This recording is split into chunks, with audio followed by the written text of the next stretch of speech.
कभी कभी वक्त बदलता नहीं, ठहर जाता है।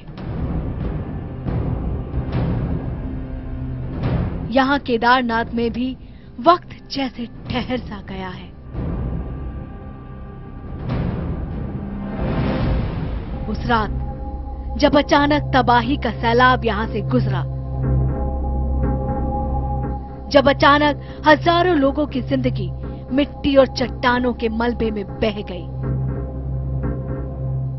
तब से लेकर अब तक यहां सब कुछ स्तब्ध है, स्थिर है, ठहरा हुआ है।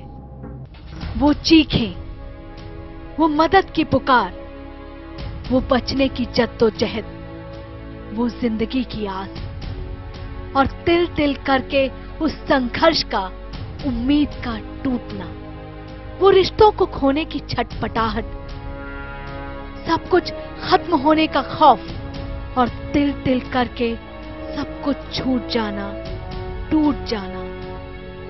केदारनाथ में अब भी वक्त ठहरा हुआ है। तबाही की उस रात के बाद ठहरे हुए वक्त में इस एहसास को 1 साल से जी रही है केदार घाटी। लेकिन इस एहसास पर अनहोनी की आशंका इतनी भारी है कि कुछ बदलता दिख भी नहीं रहा। बदला है तो सिर्फ कुछ इमारतों का चेहरा, कुछ सड़कों की शक्ल। लेकिन जिसने अपना सब कुछ खो दिया, वो केदारनाथ, वो केदार घाटी यूं ही ठहरी हुई है, वक्त की तरह।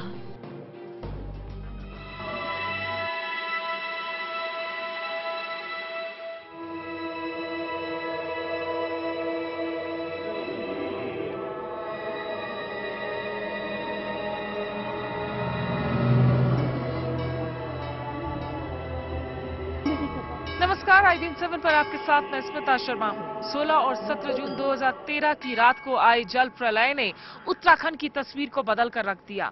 उन तस्वीरों ने पूरे देश को झकझोर कर रख दिया। गुस्साए नदियों ने जिस तरीके से तबाही मचाई, इमारतों को ध्वस्त किया और मलबे के नीचे जिंदगियां दब कर रह गई।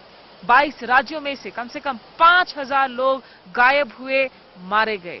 उस त्रासदी के 1 साल बाद IBN 7 वापस लौटा है ग्राउंड जीरो, क्योंकि उस त्रासदी से सबक लेना जरूरी है, उसे हम भूल नहीं सकते हैं। मुझे बताइए कि पिछले साल क्या कुछ आपने देखा था, यहाँ पर क्या कुछ हुआ था? पिछले साल जो भी हुआ सब हमने अपनी आंखों से देखा, और 1-2 मिनट की तबाही ने क्या कर दिखाया, ये तो यहाँ रहने वाले सभी यात्रियों ने देखा। क्योंकि 2 मिनट के लिए हम वो ऊपर हरा सा ग्रीन कलर का वो टेन दिख रहा है ना, हम उसमें इंगल पकड़ के लटके हुए थे। और उसके बाद 2 मिनट बाद जब पानी उतर गया, जो हमने सामने देखा, तो ऐसा लग रहा था कि ये चट्टाने हैं ना, ये चट्टाने, इससे भी बड़ी बड़ी चट्टाने कोई योद्धा फेंक रहा है, ऐसे उठा उठा के ऊपर दिशा में फेंक रहा है। जो लोग किस तरीके से जो है वो घबराए हुए थे, कैसे भाग रहे थे, कैसे खुद को बचा रहे थे, जो परिवार के साथ हों? परिवार के साथ भाग रहे थे, बचे हुए पब्लिक। आपदा जो पानी था, 2 मिनट का पानी खत्म होने के बाद उसके उपरांत में बची हुई पब्लिक के अंदर इतना भय था कि सब आपस में रो रहे हैं, क्योंकि यहाँ पीने के लिए पानी की व्यवस्था नहीं थी और अन्यथा खाने की व्यवस्था नहीं थी। यात्री ठंड में बेचारे बुरी तरीके से भीगे हुए थे, 7 दिन बरसात हुई थी।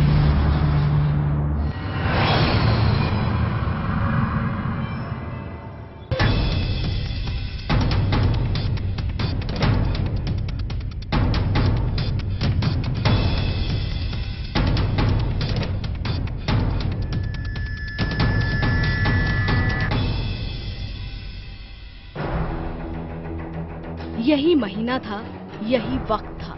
लेकिन 1 साल पहले उत्तराखंड की तस्वीर 14 जून 2013 से ही वहां भारी बारिश हो रही थी। ढहते मकान, गिरते पेड़ और धंसती सड़कों की तस्वीरें समूचे देश में देखी जा रही थी।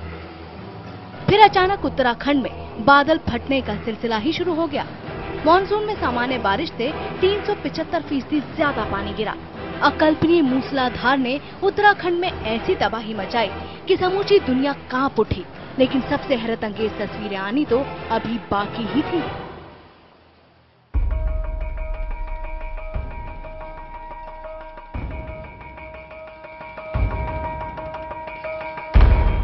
ये तस्वीरें करोड़ों शिव भक्तों की श्रद्धा के केंद्र बैकुंठ धाम कहे जाने वाले केदारनाथ की थीं। हेलीकॉप्टर से ली गई केदारनाथ की ये तस्वीरें 18 जून 2013 को सामने आई। तस्वीरों में केदारनाथ मंदिर के आसपास का पूरा इलाका तबाह नजर आ रहा था। बड़े बड़े पत्थर, राख और मलबे के बीच सिर्फ केदारनाथ मंदिर का शिखर और उस पर लगा कलश ही नजर आ रहा था। मंदिर का बाकी हिस्सा मलबे में समा चुका था। मंदिर की सीढ़ियां, ऊंची दीवारें, नजदीक बनी इमारतें, गेस्ट हाउस, होटल और बैंक कुछ भी नजर नहीं आ रहे थे। फिर चश्मदीदों की जुबानी जो खौफनाक सच सामने आया, उसने ये बुरा ख्वाब सच साबित कर दिया कि केदारनाथ में आई तबाही में सैकड़ों लोग मारे गए हैं। दोनों तरफ नदी बन चुकी थी, तो हम पीछे से पत्थर होके आए ताकि हम पहाड़ पे आ जाए। तो हम खुद देख के चौंक गए कि इस एरिया को हम डेली देखते थे और आज इतना वीरान पड़ा हुआ है, सिर्फ एक मंदिर दिख रहा है वो भी क्षतिग्रस्त, और उसके पीछे के सारे लॉज और सब कुछ तबाह हो गए हैं और सामने के भी बहुत होटल्स वगैरह टूट गए। जल्दी ही एक कहानी भी सामने आ गई कि केदारनाथ में उस बदनसीब दिन कैसा कहर टूटा था। केदारनाथ में 14 जून से ही बारिश हो रही थी, लेकिन वो 16 और 17 जून की दरमियानी रात थी जब वहाँ जल प्रलय ही आ गई। अचानक जैसे आसमान ही टूट पड़ा। सैलाब के साथ टनों पत्थर और मलबा मंदिर और उसके आसपास गिरने लगा। चश्मदीदों के मुताबिक मंदिर से कुछ ही दूर ऊपर पहाड़ों के बीच स्थित चोराबरी ग्लेशियर के किनारे भारी मूसलाधार से टूट गए।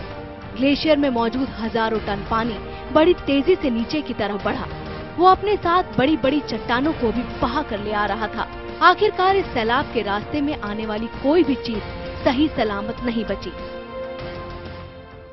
पूजा के लिए गए थे, कुछ सो भी रहे थे, कुछ मार्केट में घूम रहे थे। अचानक बहुत भारी मात्रा में मलबा, पानी, पत्थर ये सब आया और मंदिर के पीछे जितनी भी बिल्डिंग्स थी सब तबाह हो गई और वहां से पत्थर और पानी होते हुए बीच मार्केट से गया। मैंने खुद अपनी आंखों से देखा कि जो आदमी भाग रहे थे गलियों में, तो एक एक मंजिल ऊपर से पानी और पत्थर आया, वो वहीं पे दब के रह गए।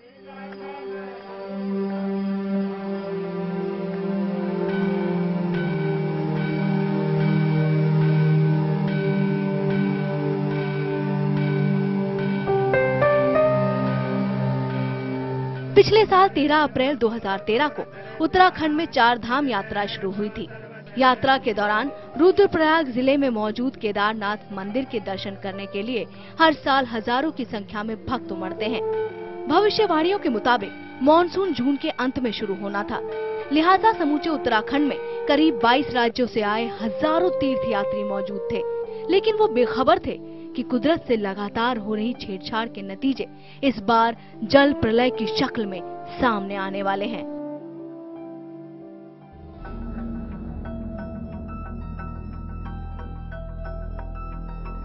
भारी मूसलाधार से सबसे ज्यादा तबाही केदारनाथ मंदिर और उसके आसपास के इलाके में ही हुई। अब तक तबाही का हाल देश, दुनिया और प्रशासन तक पहुंचाने के लिए हमारे संवाददाताओं की एक बड़ी टीम उत्तराखंड के दूर दराज के इलाके में पहुंच चुकी थी। केदारनाथ जाने की कोशिश कर रहा था।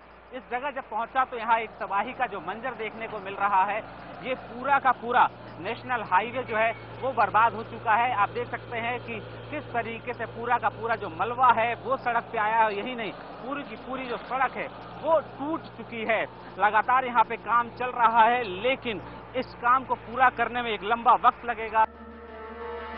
सैलाब केदारनाथ तक ही नहीं रुका, उसकी रफ्तार इतनी तेज थी कि वो रास्ते में आने वाली हर चीज बहाते हुए केदारनाथ से करीब 7 किलोमीटर दूर रामबाड़ा भी जा पहुंचा था, जहां केदारनाथ के बाद सबसे ज्यादा तबाही हुई। इस तबाही से बच गए तीर्थयात्रियों के बयानों से साफ था कि उन्होंने अपनी जिंदगी की सबसे बड़ी तबाही देखी है। केदारनाथ तो बिल्कुल आई थिंक शमशान घाट जिसको बोलते हैं ना, वो बन चुका है। हालात हम लोग जहाँ रुके थे बिल्कुल नॉर्मल हालात थे, लेकिन आज जैसे आ रहे हैं तो देख रहे किसी की माँ नहीं है, किसी के डैडी नहीं है, किसी की मम्मी चली गई है, किसी का कोई चला गया है। मतलब 1 साल का बच्चा है जिसकी मम्मी मतलब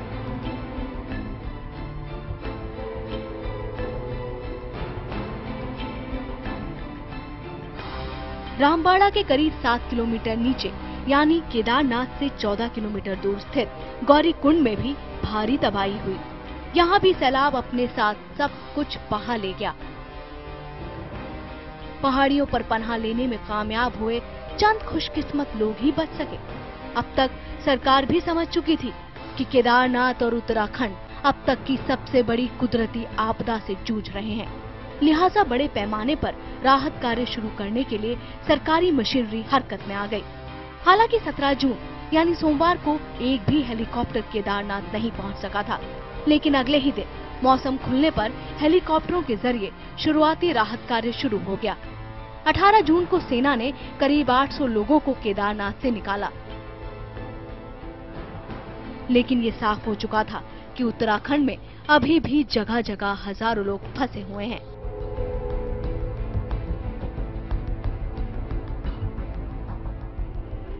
पिछले 1 साल में केदारनाथ घाटी में क्या कुछ बदला है, जानने के लिए इस वक्त हमारे साथ श्री गंगाधर लिंग पुजारी जी मौजूद हैं, प्रधान अर्चक हैं केदारनाथ के। गंगाधर जी, ये बताइए कि सबसे पहले तो पिछले साल जो है, अब आप जब उसको याद करते हैं, कौन सी बात सबसे खास याद आती है जब हम 15-16 जून की बात करते हैं या 16-17 जून की बात करते हैं? आप देख रहे हैं, पहले उस समय आपदा आने से पहले इधर काफी भगवान केदारनाथ दर्शन के लिए हजारों की मात्रा में यात्रा चलता रहता था। आप इस समय देख रहे हैं बाबा, इस आपदा आने के बाद बहुत नुकसान हो रखा है, यात्री के ऊपर हो रखा है। मंदिर को जो है, अगर आप थोड़ा सा बता सकें याद करके वापस से कि किस तरीके से जो है मंदिर बच सका, क्योंकि आसपास के तो सारी इमारतें जो हैं वो ध्वस्त हो गई। आप इस समय देख रहे हैं मंदिर की इस जल प्रलय में, भगवान केदारनाथ जी को उस समय जल प्रलय में होता, उस समय काफी बाजार की घर उसमें असर पड़ गए। केदारनाथ जी की मंदिर की तरफ कुछ भी आंच नहीं आया, फिर 1-2 तो पत्थर भगवान की थोड़ा डैमेज हो रखा है, फिर भी मंदिर काफी पूर्ण रूप से बच रखा है। अभी श्रद्धालु भगवान के दर्शन के लिए आ रहे हैं।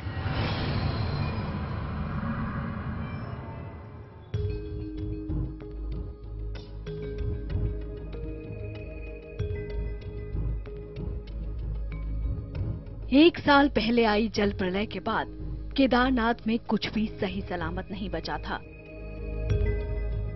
10 फीट से ज्यादा ऊंचे मलबे में होटल, धर्मशाला, बैंक और इमारतें दब गए। लेकिन करीब 1000 साल पुराना केदारनाथ मंदिर सही सलामत बच गया। ये करिश्मा कैसे हुआ? 1 साल पहले जब IBN-7 की टीम यहाँ पहुंची तो हमने चश्मदीदों और स्थानीय लोगों से इस सवाल का जवाब तलाशने की कोशिश की। जिन्होंने इस मंदिर का निर्माण किया था, उन्होंने इसको ज्योग्राफिकली, जियोलॉजिकली ऐसे स्थान पर बनाया कि अगर ऐसा कभी उनको ये आशंका रही होगी कि कभी ऐसी बात हो सकती है, तो इन्होंने पहले ही इसको सुरक्षित स्थान पर, सबसे सुरक्षित स्थान पर बनाया, नंबर 1। नंबर 2 कि बहुत मजबूत बनाया कि अगर ऐसे बड़े बड़े बोल्डर आए तो भी इसको फर्क न पड़े। तो क्या प्राचीन युग के इंजीनियरों को जल प्रलय जैसी आशंका पहले से थी? क्या यही सोचकर मंदिर को बनाने के लिए बड़ी अक्लमंदी से घाटी के बीचों बीच की जगह का चुनाव किया गया? दरअसल केदारनाथ मंदिर 3 तरफ से ऊंचे पहाड़ों से घिरी घाटी के बीच में स्थित है। मंदिर नागर स्थापत्य कला से मिलती जुलती कत्स्यूरी स्पायर शैली से बना है। ये 85 फीट ऊंचा, 187 फीट लंबा और 80 फीट चौड़ा है। 12 फीट मोटी दीवार पत्थरों को जोड़ने की इंटरलॉकिंग तकनीक से बनी है। पूर्वमुखी मंदिरों से अलग दक्षिण में खुलने वाला मंदिर 6 फीट ऊंचे चबूतरे पर बना है। दक्षिण की ओर ही कुछ दूर पर भैरवनाथ का मंदिर भी है। उस अभागी रात को जब भारी बारिश के बीच पत्थर, मिट्टी और चट्टाने लिए सैलाब पहाड़ों से नीचे उतरा तो कई लोगों ने भागकर इसी भैरवनाथ मंदिर में शरण ले ली थी। कुछ लोगों को भागो भागो आवाज दे करके भैरवनाथ की तरफ जाने का सहारा दिया, क्योंकि उधर ज्यादा सेफ लग रहा था। हालांकि भैरव चट्टी भी काफी दूर से लैंडस्लाइड हो चुकी थी। कम से कम 100-150 आदमी जो उधर की तरफ थे उनको भैरवनाथ की तरफ भगाया। मैं पूरे दिन भर उसने मलबा भरवाया और पूरे केदारनाथ को तहस नहस कर दिया। इसी दौरान करीब 300 श्रद्धालुओं ने केदारनाथ मंदिर में भी शरण ली। बड़ी चट्टानों को अपने साथ लेकर आ रहा सैलाब मंदिर की ओर बड़ी तेज रफ्तार से बढ़ता चला जा रहा था, लेकिन तभी चमत्कार जैसे हुआ जब मंदिर के पीछे करीब 50 फुट की दूरी पर एक विशालकाय चट्टान आकर रुक गई। इस चट्टान की वजह से सैलाब का पानी 2 धाराओं में बट गया और सीधे मंदिर में नहीं पहुंचा। इसी चट्टान को अब मंदिर की रक्षा करने वाली दिव्य भीम चट्टान कहा जाता है। मगर चट्टान की आड़ हो जाने के बावजूद देखते ही देखते मंदिर के अंदर 5 फीट की ऊंचाई तक पानी और मलबा घुस चुका था। मौत सामने देखकर वहां मौजूद सैकड़ों लोग भगवान को याद करने लगे। पुजारी की माने तो प्रलय की उस घड़ी में एक और चमत्कार जैसा कुछ हुआ। पश्चिम गेट को अपने आप खुलवा दिया, क्योंकि वो हमेशा बंद रहता था, कई सालों से वो बंद था। उसके बाद उन्होंने वो दरवाजा टूटने के बाद वो जो अंदर का जो पानी था, पानी सब निकल गया। बरसों बाद पश्चिमी दरवाजे के खुल जाने, बड़ी चट्टान की आड़ हो जाने और मंदिर की विशेष इंजीनियरिंग ने श्रद्धा के इस धाम को बचाने में मदद की। 1 साल बाद मंदिर में फिर पहले की तरह श्रद्धालु आ रहे हैं। यहाँ पूजा अर्चना हो रही है, लेकिन सच ये भी है कि अब जितना मंदिर दिखता है उसके नीचे कई फीट ऊंची मलबे की परत भी है।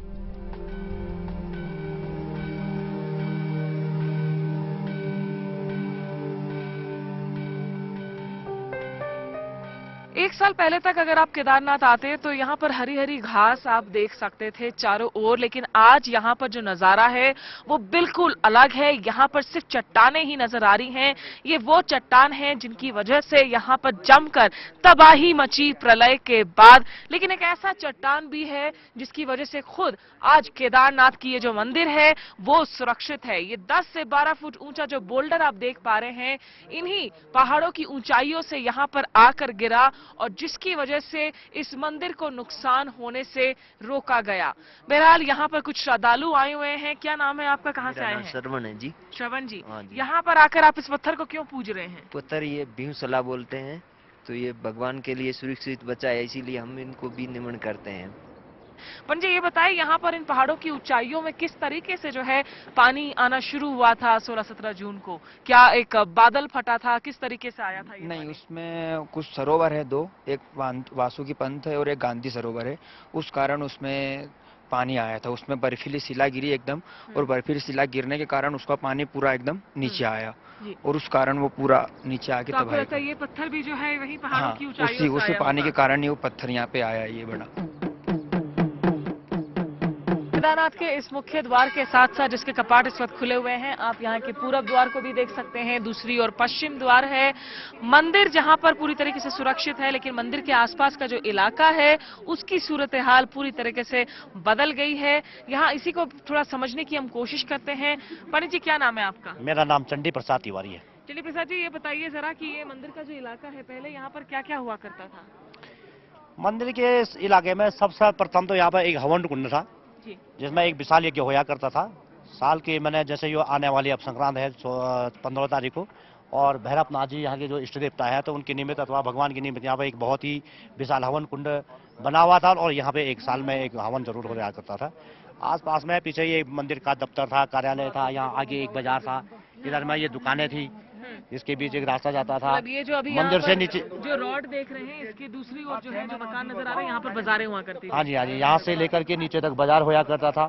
आज मंदिर को तो हम सीधे ही चल करके आ रहे हैं, लेकिन यहाँ से नीचे मंदिर इतनी ऊंचाई पे था कि मंदिर का प्रांगण इतनी ऊंचाई पे था कि यहाँ से 9 से 10 सीढ़ियाँ नीचे उतरने को लगती थी। उसके बाद पूरा बाजार था, बीच में सड़क जाती थी, दोनों साइड में अच्छी अच्छी दुकानें थी। तो ये मलबा जो है कितना गहरा होगा, कितना ऊंचा होगा आपको लगता है? ये क्या 7 फीट है, 6? मलबा 10 फीट से ऊपर ही है, क्योंकि जो सामने आप मंजिल देख रहे हैं तो उसकी एक मंजिल नीचे ढकी हुई है उसमें, और दूसरी मंजिल तक मलबा आया हुआ है, तो लगभग 10 फीट के आसपास यहाँ पे।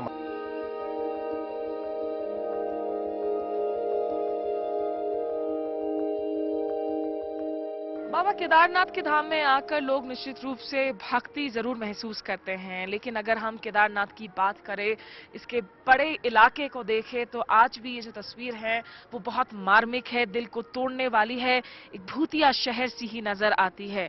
चारों तरफ आपको साजो सामान नजर आएंगे, कई सारे उन सैकड़ों परिवारों के, पर्यटकों के या फिर श्रद्धालुओं के जो 16-17 जून की रात को इन्हीं मकानों में कहीं ना कहीं शायद सो रहे थे या फिर चैन और सुकून से परिवार वालों से बात कर रहे थे।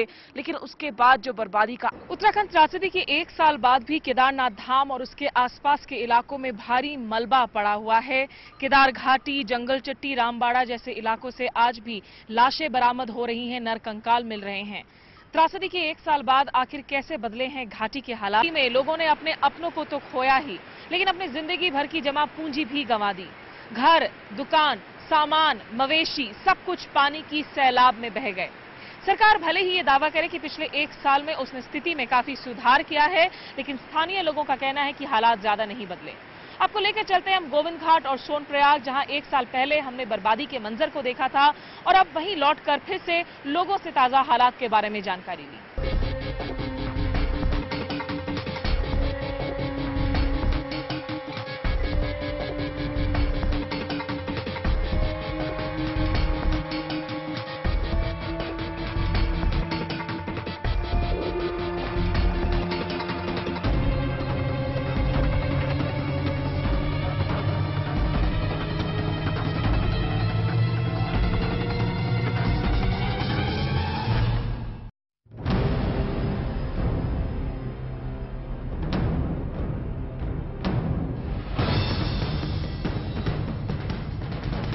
इसी कड़ी में आज हम आ पहुंचे हैं गोविंद घाट। यहां से 13 किलोमीटर आगे है घंगरिया, उससे 4 किलोमीटर आगे हेमकुंड साहब।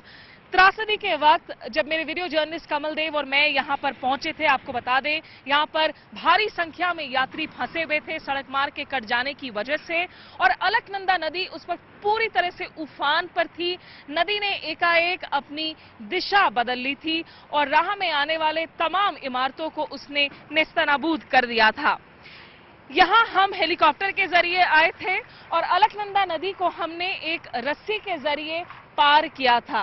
रस्सी को पार करने में कई सारे जो हैं जोखिम भी उस वक्त इन्वॉल्व थे, लेकिन आईटीबीपी के पर्सनल वगैरह सारे यहां पर जुटे हुए थे।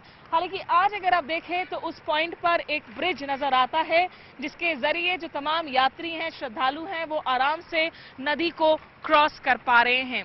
अभी भी इस पूरे इलाके में पुनर्निर्माण का कार्य जारी है। ट्रकें, जेसीबी मशीनें, तमाम तरीके के जो ट्रैक्टर्स वगैरह हैं वो लगे हुए हैं। सड़क निर्माण करने की कोशिश की जा रही है। नदी ने यहाँ पर कई मकानों को ध्वस्त कर दिया था, लेकिन आज हम देख पा रहे हैं कि कई मकानों से मलबा हट चुका है और मकानें जो हैं वापस नजर आ रही हैं। गुरुद्वारा भी पूरी तरीके से तैयार खड़ा है और यहाँ पहुँचने के लिए अब लोग बाकायदा अपनी वाहनों को लेकर ही सड़क मार्ग से आ सकते हैं। पीछे वहां देख सकते हैं सेना के जवान वगैरह मौजूद हैं। कुछ शायद ब्रिजेस या रोपवे बनाने की कोशिश की जा रही है। हम वहां से देख पा रहे हैं एक लड़की को लाया जा रहा है। उनको ये कितना मुश्किल काम है इस तरीके से रोपवे चलाना? ये मुश्किल तो कुछ नहीं है। रोप जो ये है ना, बहुत मजबूत रोप है ये। अच्छा। जिसमें कम से कम 2-2.5 हजार केजी का क्षमता इस रोप में।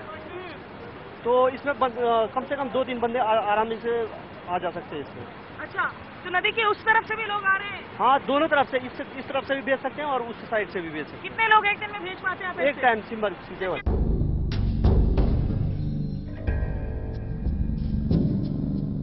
यहाँ लोग कितना डर रहे हैं रोपवे में आने में, उनको कैसे समझा रहे हैं आप लोग? कोई डर नहीं रहा है, वो जाने को उत्सुक है और वो अपने पार पहुँचना चाहते हैं, किसी तरह अपने घर पहुँचना चाहते हैं।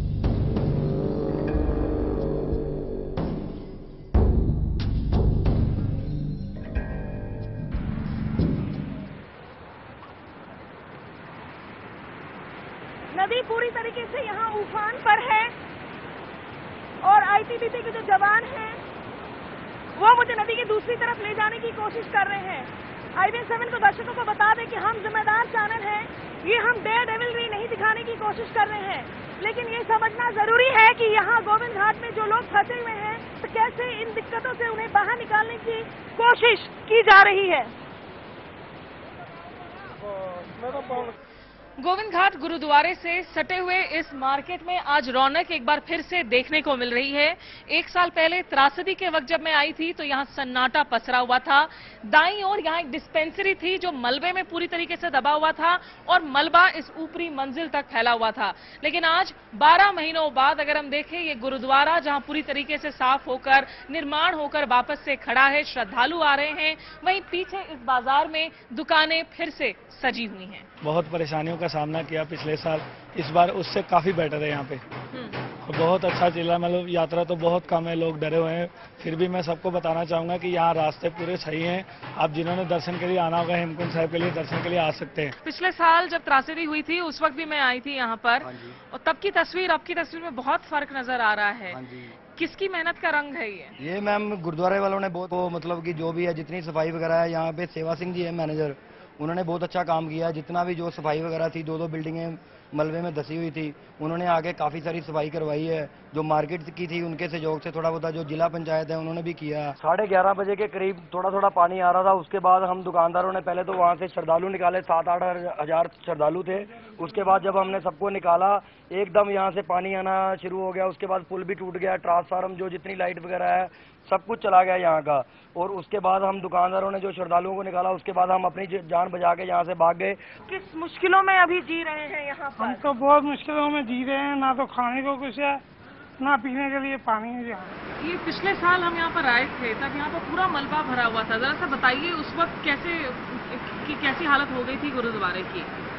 16 तारीख रात को पानी बढ़ना शुरू हुआ था और सुबह 4:15 बजे तकरीबन सारे गुरुद्वारे के भीतर में पानी आ गया था और मलबा सारे भवनों में, गुरुद्वारा साहब में पूरी तरह से पत्थर रेत भर गया था। और जिस दरबार साहब हम देख रहे हैं सामने, तो इसमें 5 फुट के करीब रेत था।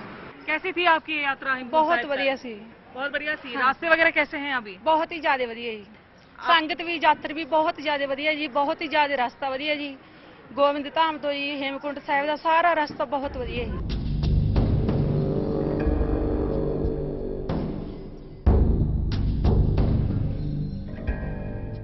पीछे अगर आप यहाँ देखें, टूटी हुई दीवारों से पूरे जोर शोर से बहती हुई अलकनंदा नदी को, इसकी लहरों को देखकर ही आप समझ सकते हैं कि आज भी अगर ये नदी इतने उफान पर है तो उस दिन क्या कुछ आलम रहा होगा। गुरुद्वारा है,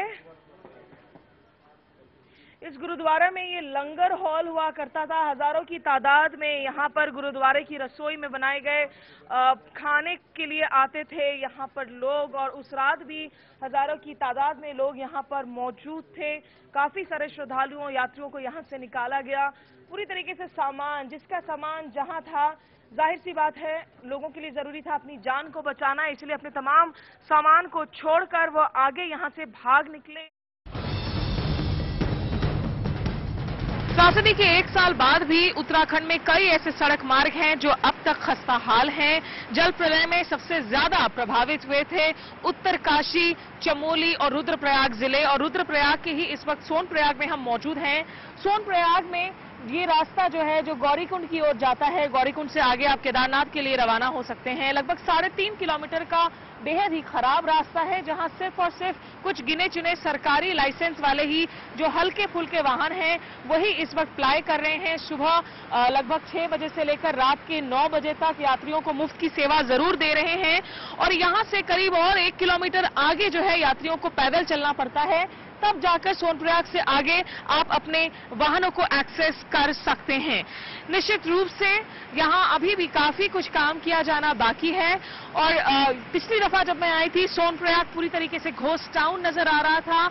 आज यहाँ मलबा कुछ कम जरूर नजर आ रहा है, लेकिन जहां तक सड़कों का हाल है वो अब तक एक बड़ी चुनौती बनी हुई है। उत्तराखंड में आई प्राकृतिक आपदा के 1 महीने बाद स्थिति का जायजा लेने के लिए मैं वापस सोनप्रयाग आई हुई थी, और उस वक्त की तस्वीर में और अब की तस्वीर में मुझे इतना ज्यादा फर्क नजर आ रहा है। कम से कम एक खुशी जरूर हो रही है कि जिंदगी की चहल पहल वापस से रुद्रप्रयाग जिले के इस सोनप्रयाग में देखने को मिल रही है। और जब जुलाई 2013 में मैं आई थी, आपको बता दूं कि ये पूरे इलाके में सिर्फ और सिर्फ मलबे का ढेर देखने को मिल रहा था। लोगों के फर्नीचर, जूते, चप्पलें, कपड़े वही मलबे के नीचे दबे हुए नजर आ रहे थे। एक सिर्फ चाय की दुकान थी, यही चाय की दुकान उस वक्त मौजूद थी, और उसके मालिक विक्की जो इस वक्त हमारे साथ मौजूद हैं।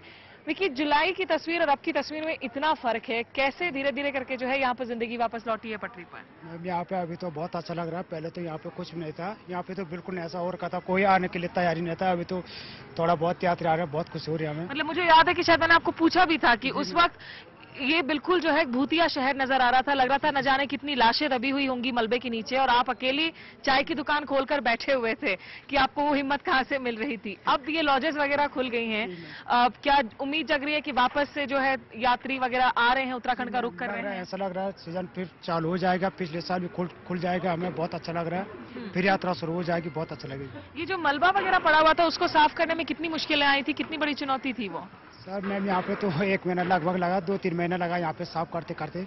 यहाँ पे बहुत सारा मलबा था, और फिर इसके बाद यहाँ पे जो है जेसीबी उन्होंने काम किया, बहुत सारा। आप क्या यहीं के रहने वाले हैं भाई साहब? सुन रहे कि नहीं? चलिए, बहुत बहुत शुक्रिया आपका विक्की, और हमें खुशी हुई देखकर कि अब जो है कम से कम दूसरे इमारतें यहाँ पर वापस से मौजूद नजर आ रही हैं। यहाँ एक घोड़ा खच्चर, प्रीपेड काउंटर वगैरह भी बनाया जा रहा है, और निश्चित रूप से यहाँ से आगे जो है अब ये वापस गौरीकुंड से रास्ता भले ही भला बहुत ठीक ना हो, सही ना हो, लेकिन कम से कम ये जुड़ चुका है। तो ये एक अच्छी बात है कि उत्तराखंड त्रासदी के 1 साल बाद कम से कम इस इलाके में लोगों के चेहरे पर एक बार फिर से मुस्कुराहट देखने को मिल रही है।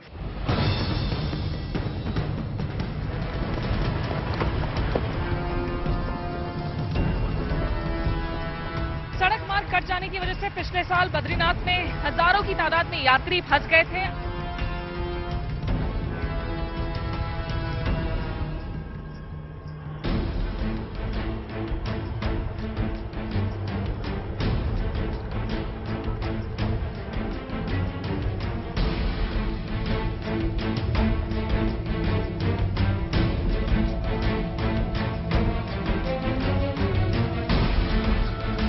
हालांकि इस सड़क को अब खोल दिया गया है, यहाँ से बाकायदा वाहन बद्रीनाथ तक जा सकते हैं। यहाँ से कुछ 17 किलोमीटर का और फासला रह जाता है बद्रीनाथ के लिए।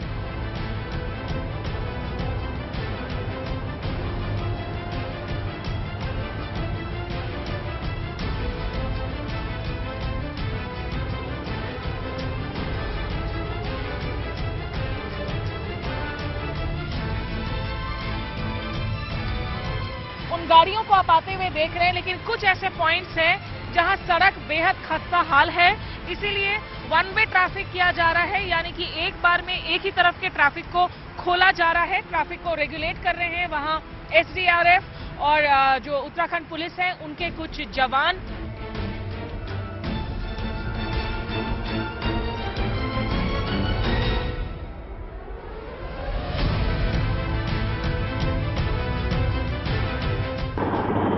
इलाके में कुछ लोग मुख्य सड़क पर फंसे हैं, कुछ लोग नदी के मध्यधार में बोल्डर्स के ऊपर ही रात बिताने को मजबूर हुए हैं।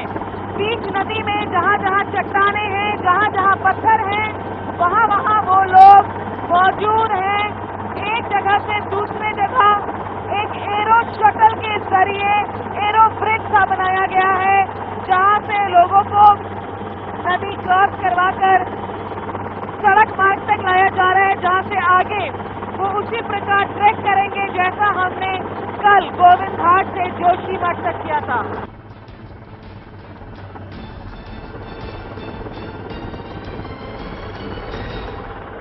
जब बारिश होगी तब देखना होगा कि आखिर बारिश की बौछारों को किस हद तक झेल पाती हैं ये सड़कें, और किस हद तक तब मोटर व्हीकल्स भी इस रास्ते को एक्सेस कर पाती हैं।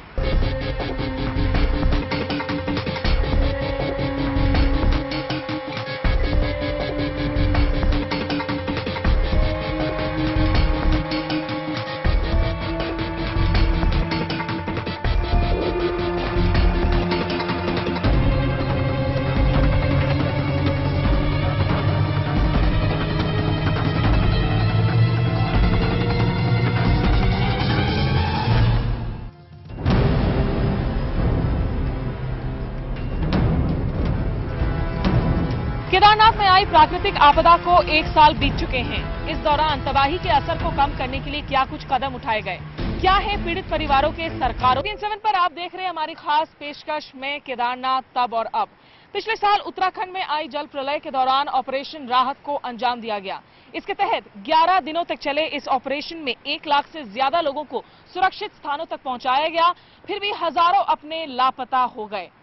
इस त्रासदी ने जहां सरकारी इंतजामों के पोल को खोलकर रख दिया, वहीं कुदरत के साथ इंसानी छेड़छाड़ का भयानक अंजाम भी सामने आया। देखिए ये खास रिपोर्ट।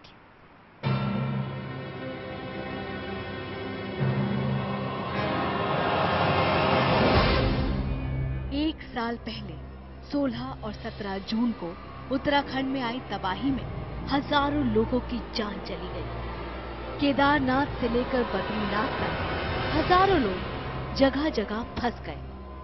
कुदरत का क्रोध एक ऐसी आपदा के रूप में सामने आया जहां लोगों की जान बचाना सबसे बड़ी चुनौती बन गई। ऐसे ही मौके पर सामने आया दुनिया का सबसे बड़ा और राहत बचाओ अभियान ऑपरेशन राहत। पिछले साल हिमाचल प्रदेश उत्तराखंड में जब भारी बारिश अपने साथ बर्बादी लेकर आई तो भारतीय वायुसेना ने लॉन्च किया ऑपरेशन राहत। अलग अलग जगहों पर फंसे हुए 1 लाख से ज्यादा पर्यटकों, तीर्थयात्रियों और स्थानीय निवासियों को अगले 11 दिनों तक निकाला गया, सुरक्षित स्थानों तक पहुंचाया गया। एक एक दिन में सैकड़ों सॉर्टीज किए जाते थे, जिस दौरान भारतीय फोर्सेस के भी जवान शहीद हुए। इंडियन एयरफोर्स, भारतीय सेना, एनडीआरएफ और आईटीबीपी के जवानों ने कंधे से कंधा मिलाकर उस ऑपरेशन को अंजाम दिया, जो बन गया दुनिया का सबसे बड़ा राहत बचाव मिशन। ऑपरेशन राहत को ऐसे वक्त अंजाम दिया गया जब उत्तराखंड में जगह जगह सड़कें धंस गई थी, पुल टूट गए थे और लोग ऐसे दुर्गम जगहों पर फंसे हुए थे जहां पहुंचना आसान नहीं था।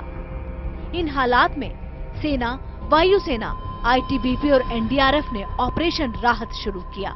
11 दिन तक चले ऑपरेशन राहत में 1,04,095 लोगों को बचाया गया। वायुसेना ने हेलीकॉप्टर और विमानों से 1450 से ज्यादा उड़ानें भरी। सेना, आईटीबीपी, एनडीआरएफ के 10,000 से ज्यादा सैनिकों ने अभियान में हिस्सा लिया। जवानों की जाबाजी की वजह से ही इतना बड़ा ऑपरेशन अंजाम दिया जा सका। लेकिन इसके बाद बारी थी हादसे से सबक लेने की, ताकि ऐसे हादसों के वक्त जान का नुकसान कम से कम हो। मैं केदारनाथ में था, उसमें प्रेजेंट टाइम में मेरे सामने जो कई लोग बह गए, मैंने कई लोगों को बचाया, उसमें भी कभी 5 आदमी भी जिंदा हैं। आप कैसे बच पाए खुद? आपने कैसे बचाया? हमारी खुद मैडम यहाँ जो धर्मशाला थी, धर्मशाला में कुछ लोग रुके थे, हम उन लोगों को पकड़ के तीसरी मंजिल में ले गए। मेरे साथ के 2 यात्री फिर बह गए। फिर जैसे मकान टूटा, पानी कम हो गया, मैं उनको फिर बाड़े से निकालने लगे। लकड़ी के बाड़े में फंसे थे लोग, मैंने उनको निकाला। उसमें 2 करौली के थे और 2 अपने लोकल लोग थे, परिचित लोग, मैंने उनको भी बचाया है।